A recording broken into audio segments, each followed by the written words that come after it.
So, hey guys, welcome to Mortgage Moves Monday with Natasha Robinson, MLS number 332074. Today, we are going to talk about the truth about the mortgage rate. Should you buy now or should you wait, right? I bet you it is. So, we did the stats recently, and there are about 40%. There are about 40% of the African American population who doesn't own at the current time, which is cool because the numbers are getting better. But there are those that are stuck in, should I buy now or should I wait?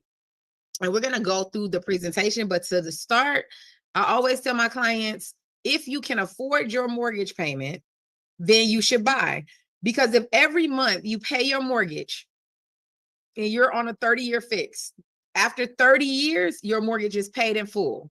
So regardless of what the interest rate is, regardless of what the situation is, if you can afford your house and you do nothing different but just live in that house for 20 years, for 30 years, and we could put you on a 30-year mortgage and give you the payment that it would take to pay it off in 15 years or in 20 years. But at the end of that mortgage, your house is free and clear.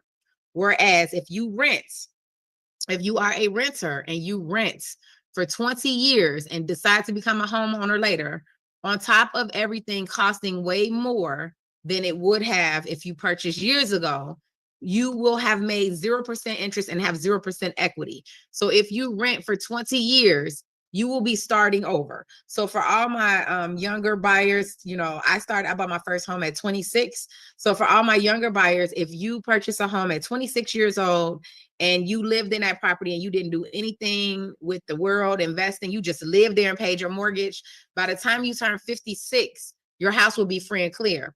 Well, in today's world, we don't retire until about 70, believe it or not. I keep telling my husband I want to retire every year. I don't think he's really listening.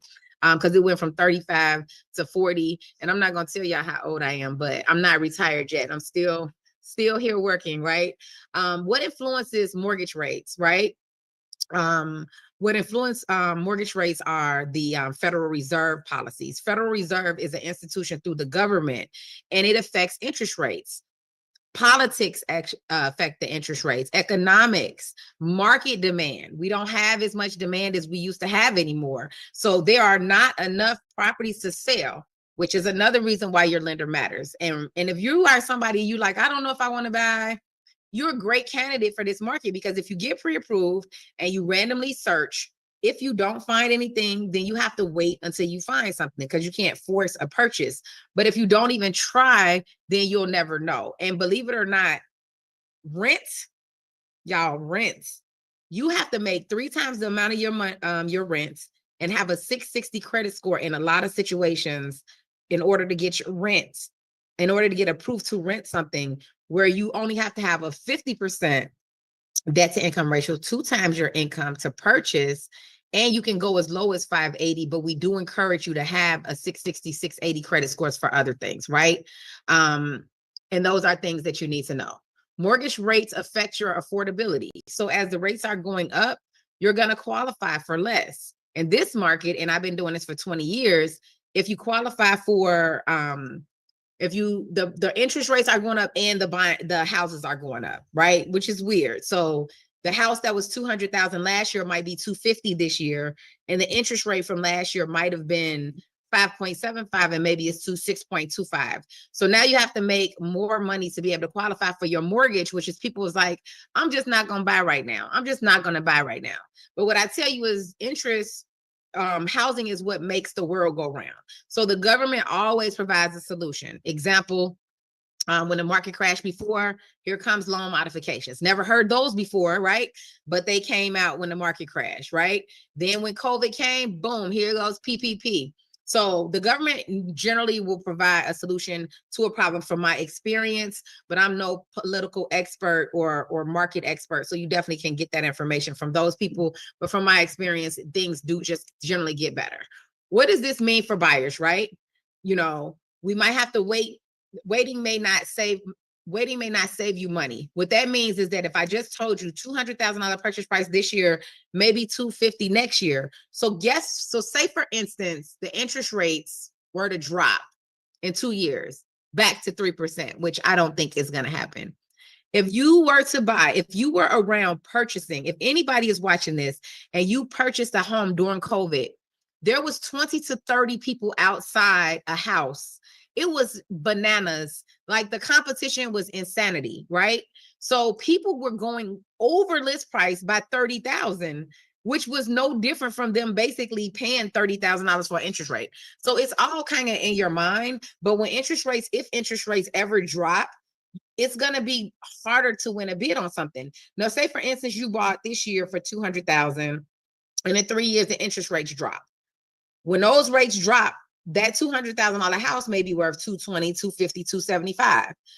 You can easily refinance your current interest rate to the lower one in 3 years versus pay higher for a low interest rate, because you might be in a worse situation than you were if you bought now. And guess what else? Your 3 years paid into it versus paid into somebody else's mortgage because you're renting. Okay. Buying now offers equity growth. The sooner that you buy, the more equity you have in the future. I think it's quite amazing. Like, I purchased my house for $125,000 about 17 years ago. I did do about a $400,000 renovation on my home. I was over, the market crashed. I was underwater, all of that good stuff. But I have them looking up my property now, and I'm almost certain that I have between $500,000 and $600,000 in equity in my home. So with that being said, because I purchased during a scary time when my neighborhood was basically nothing, now you can't even buy a property in my neighborhood without a bidding war because it's a highly desired area. But when I was there, it was majority vacant lots when I purchased 17 years ago. So once again, areas appreciate and things happen. And I was a pioneer, that was a little risky, but it was by the lake, and I just feel like anything by the lake would appreciate. And I just followed the trends and made a gut feeling. But at the very worst case scenario, if I would have never made any equity, then I would be paying my house off in the next 12 years, and then it would be all right with me as well. So regardless if I had 500,000 in equity, if I paid my house off, that should be the first thing that you want to do from owning. Actually paying your house off or using your equity to be able to leverage, right? You can do creative loan solutions. I'm a renovation specialist. I do offer FHA 203K. Sometimes you can qualify for down payment assistance. So there's ways, right, to skin a cat, and there's a lot of options for you. So always get pre-approved so you can see kind of what it is you're working with. I see some questions in the chat. Do we have any questions, Emeka?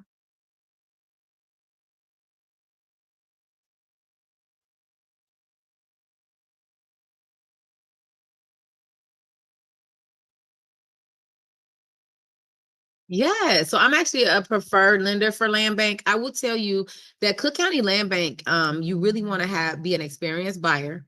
The reason is because a lot of those properties have been vacant for a long time, and they require extensive rehab. And even though it looks easy, unless you have a really good contractor, some of those rehabs can be hard to navigate. But we do, and actually Land Bank actually has some grants. I think they may have, I know they have, if you buy from them and you flip, then I think they'll give your new buyer 20,000. But if you're coming in as an owner-occupied borrower, I think they have a grant for you as well. So you could check in with them. I actually just registered for one of the old Cook County Land Bank reps developer classes. So I'm going to be excited to learn a little bit from him. But definitely you can use a 203K or home style renovation or VA renovation with a Cook County Land Bank property.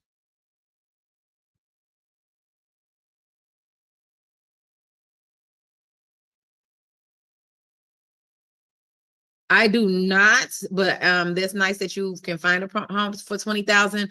But I can refer you to a lender. You want to kind of do those through a local bank. We have what's called high cost loans in Illinois. So we can't charge more than a certain percentage of fees. So if you're buying something for 20,000, if the fee is 6%, that's $1,200. So if we were a bank, we wouldn't have those stipulations. So when you're dealing with the smaller loan amounts, some of the banks like that. I know that United Fidelity on 87 likes the smaller ones, as well as, your Bank of America or your associated bank. So I can link you with some lenders for that. But congratulations if you found something for 20,000, because anything for 20,000 should make a profit. And keep in mind, DSCR loans are not renovations, so those should be properties that are already ready to rent out.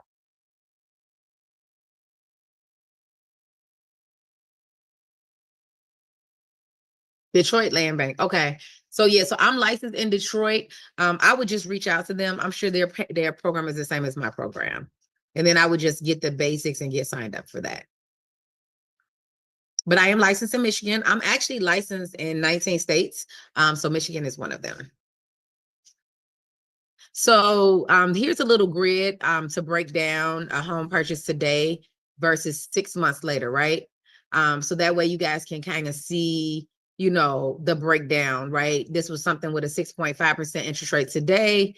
And then, you know, if the interest rates were to go up and it'd be 7% later, right? The difference in that payment is $1,580 for the 6.5 and $1,660.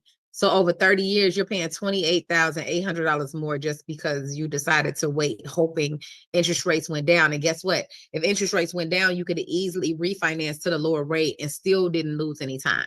So don't gamble with your mortgage and don't purchase something you can't afford. So if you can afford it, it doesn't matter because you're eventually going to pay it off and you're going to not be a renter. And you get so many benefits from owning. You get to write off your insurance, your taxes.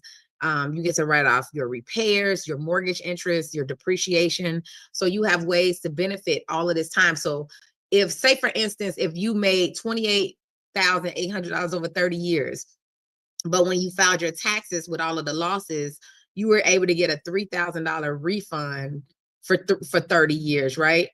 I think that's 90,000. Let me add that up. Let me add that up on my calculator, guys. So $3,000 a month times 30 years, right? So $90,000 plus the 28,800 is what you would save if you bought now, if you were able to get $3,000 higher tax refund just because you had all the write-offs, right? You can write off everything that's associated with your house. Oh my God, I want to build me a closet. That's an improvement to the house, right? Oh my God, I want to have this exotic landscaping. That's an improvement to the house. So you are able to write off your improvements. And if you are self-employed and you can designate a percentage of the square footage to your home office, then you can write that off as well, which is crazy. So if you have a nice size house and the basement is 1/3 of your house, then you're able to write off 1/3 of that mortgage. I am no licensed CPA, just giving you some gem drops and ways for you to ask your CPA questions.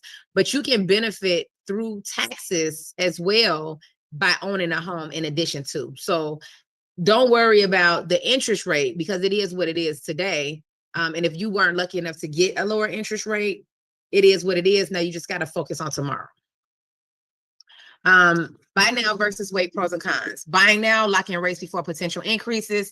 It can decrease, but if it does, we'll refinance you to the lower rate. Start building equity sooner.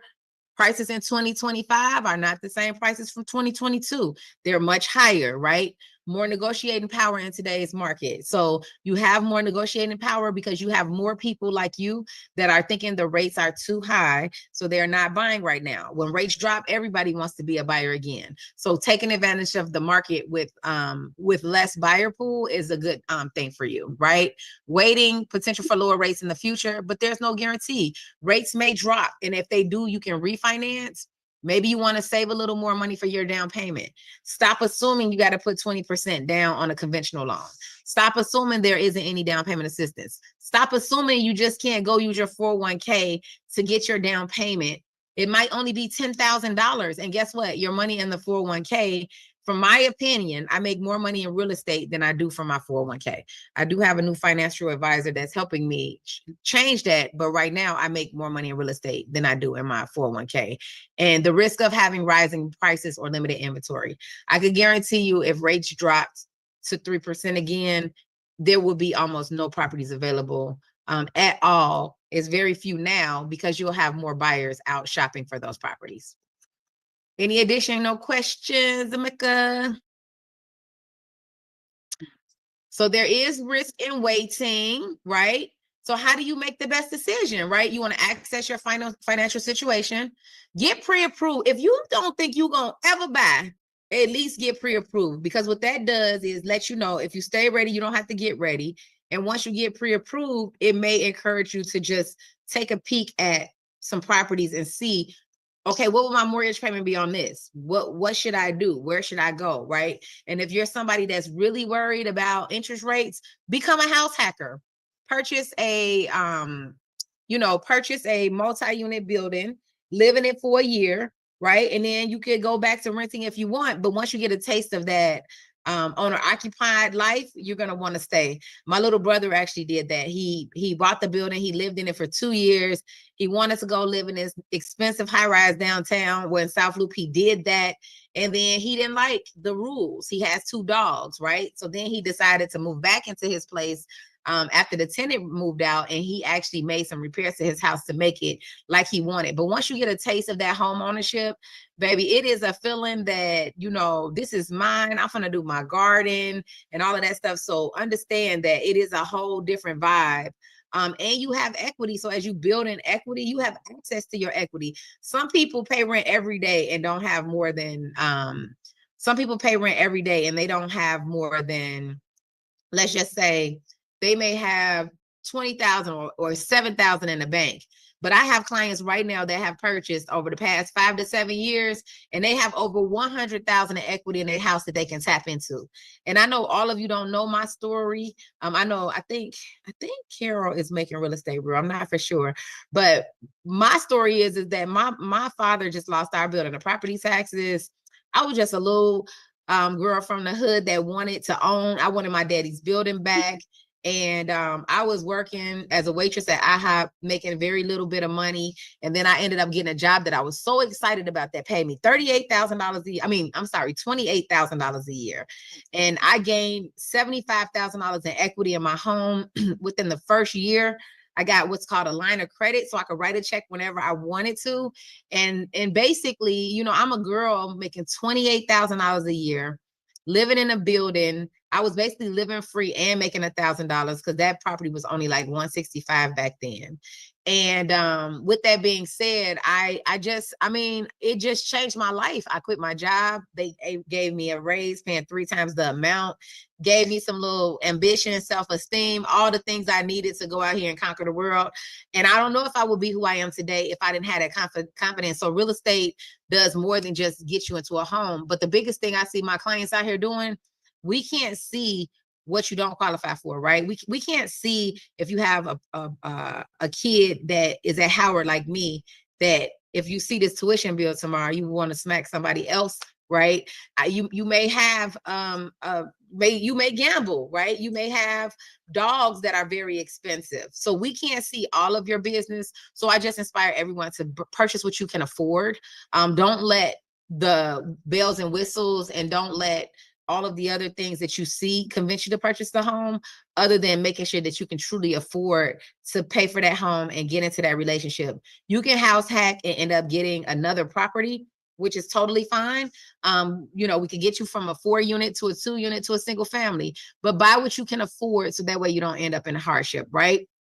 So keeping that being said, the Chicago market, over the past years, we've experienced a 3.2% increase.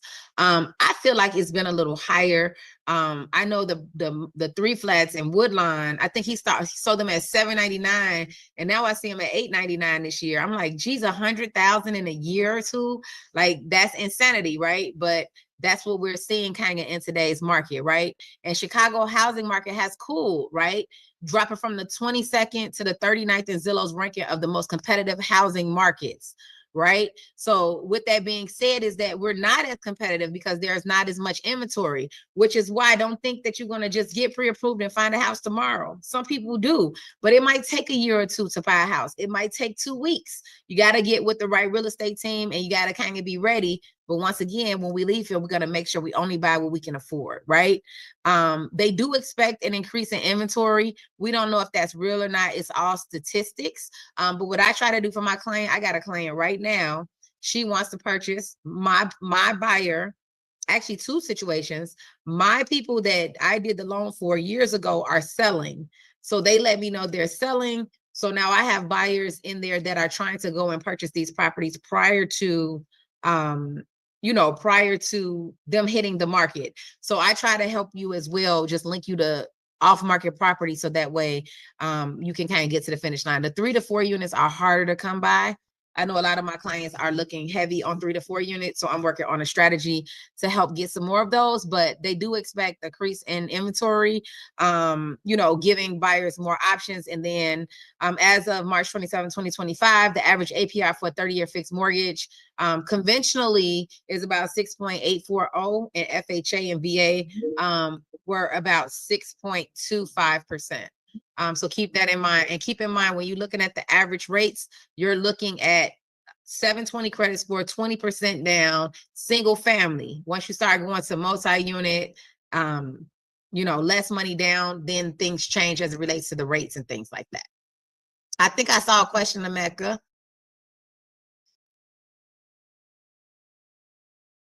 No questions? You guys have any questions? Those are on a Zoom get to actually ask questions. I know those watching out in the other world will respond to your questions via email or via Instagram, YouTube, or Facebook. But did you guys have any more questions? Well, to sum it up, and thank you guys who joined. To sum it up, basically, now is the time to buy. You know, some of you on this call already have pre-approvals, and great job tuning into my Mortgage Moves Mondays. And you can always follow me on Loans by Natasha on Instagram, Natasha Robinson on Facebook. Don't be scared to ask questions. We are in a market where you should be asking questions. I know that it's hard to find properties. So utilize me. You know, you can text me or call me or email me the property addresses. I'll reach out to the listing agents for you, so that way you guys can get in front of it. Once you have a Natasha Robinson pre-approval, that means you have been through underwriting, and that means that you are ready to close in 2.5 weeks if you want to. Why is that important? Because a lot of these sellers are picky. They want to close fast. They want to do what they want to do. So if we can save $10,000 and close 2 weeks early to get their attention, then we definitely going to do that, right? If you guys know anybody that are looking for a mortgage, make sure you tell them about me. And I'm excited to announce I am doing a wealth series. This is a little different. It's through my foundation, Building Dreams Foundation. I founded this foundation in 2013, and I didn't really have a chance to work it because I've been working closing loans for everyone. So part of 2025, I'm really pushing to get my foundation going, so that way we can help more people, because I'm only one person. And we are going to be every Wednesday in the month of April having an event. This is bigger because it's through my foundation. This is bigger than just Natasha Do Your Mortgage. This is how are we going to connect together and build wealth, right? I want to build a network. I wish I had somebody that could help me. I have so many things that I haven't done yet that I have to do. So I'm going to be doing all of these things with you guys, and I am going to be bringing in professionals. Everyone that's coming is going to be an expert in the topic. So this Wednesday on April 2nd, we are doing Fund Your Business with Grants and Lending. So we will have a grant person there. We will have 2 banks there. They're going to go over their programs and let you know what's available to you. So if you know anybody that has a business and that's looking for funding, or thinking to start a business and that's looking for funding, definitely have them come on board. These are in person. I do have a Monday and Tuesday Zoom, and this is a more in person. We're going to be able to touch, feel, say hello. It's at Nitro Nostalgia. My attorney's ice cream, infused ice cream, her own business. She received a $150,000 grant to open this business, and we're going to host it there. And that's going to be a fund of your own business. Then retire with residential real estate. So we talk about that a lot on my call. We are going to have some other professionals in the room. That's going to be at my office at 54 East 26th. Feel free to come by. I do have a full bar in the office. So if you haven't had a chance to check out the office, this will definitely be a good time. And then we are going to master the stock market. Guys, this is something that I am really trying to do, and I have not had time to do it. And we are going to have experts in the building that are going to talk to you about the stock market, right? And this is going to be back at Nitro Nostalgia as well. So that way we can have some ice cream and some fun vibes. And I really like her setup, so we can utilize the TVs to really teach you guys about the stock market thing. Commercial real estate. Once I purchased my first 2 properties, I sold one and I got an 8 unit, which is considered commercial real estate. So commercial is just not storefronts. Commercial is also units that are bigger than 4 units. So we're going to have some reps there to talk about commercial real estate. That will be back at my office. And then we're going to sum it up. And guys, I don't know about you guys, but I need to do this. But we are going to sum it up with the the estate planning and probate. So if you are purchasing property, you don't know whether to put it in trust or what you need to do, this is going to be a good way. If you don't have a will, if you have life insurance, you don't have your thing set up, we are going to have someone there for you guys to go over. This is going to be at the Royal Bistro Live in Lansing, Illinois, so south suburbs. It is going to be at a restaurant and live entertainment venue. So then you guys will have a chance to really enjoy the festivities, and then it's a meetup, right? So we're going to be teaching you everything you need to know. So that's pretty much all I have for you guys. I thought I saw some questions, unless it was some thank yous, Emeka. I can't see that screen.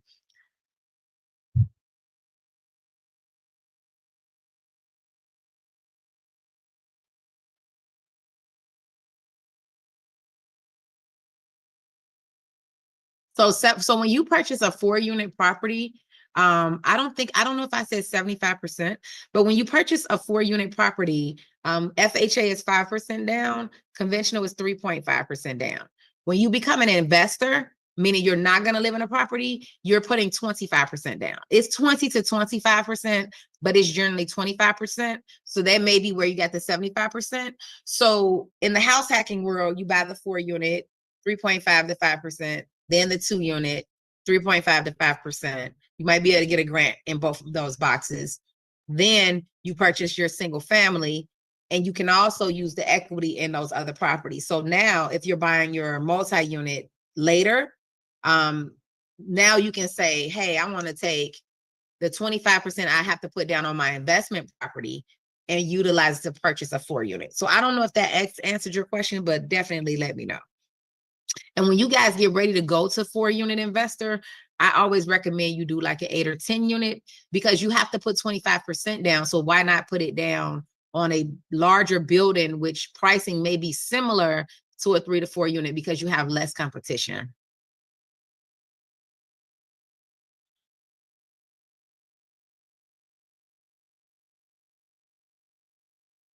Yeah, so when you pay it off, you won't be able to write off the mortgage interest because it's gone now. But the house, after so many years, it depreciates. You can only depreciate a house until it's depreciated to 0. So you'll eventually lose your depreciation. You won't have mortgage interest, but right, your house is getting older. So guess what's going to happen? You might have to put a new roof. You still have insurance, you still have taxes. So you'll be able to write off all of those things.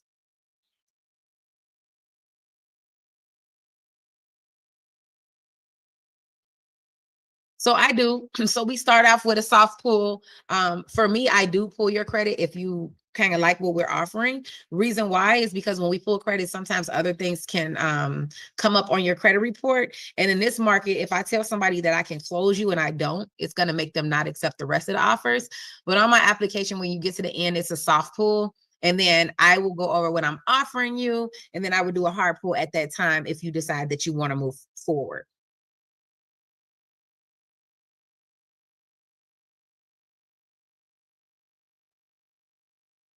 Yes. What part is that? Detroit?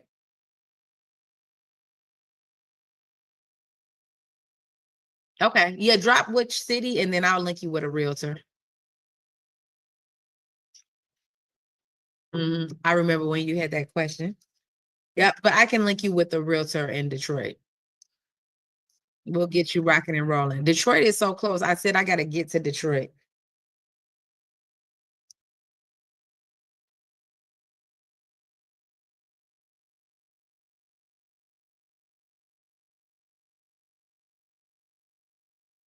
Awesome, guys. Well, thank you for joining us for Mortgage Move Mondays. I am your loan officer, Natasha Robinson, MLS number 332074. If you guys have any questions, let me know. We do have a new topic every Monday, and on Tuesday, we do a higher level conversation. Oh, and I didn't tell you, I am going to have an entire home buyer seminar next Monday.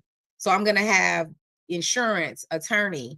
It'll be a little longer, but I'm going to do an entire home buyer seminar as if you went to someone's office and did it. And then it'll be recorded. So if you guys at least register, then you'll have it. But I'm going to do the full home buyer presentation. So it's a little more aggressive. It's a little more time consuming, but I feel like it's time for you guys to have the whole thing so you can see what happens from pre-approval to attorney to under contract, home inspection, and everything. So that'll be next Monday. So feel free to tune in for that, and I will see you next time.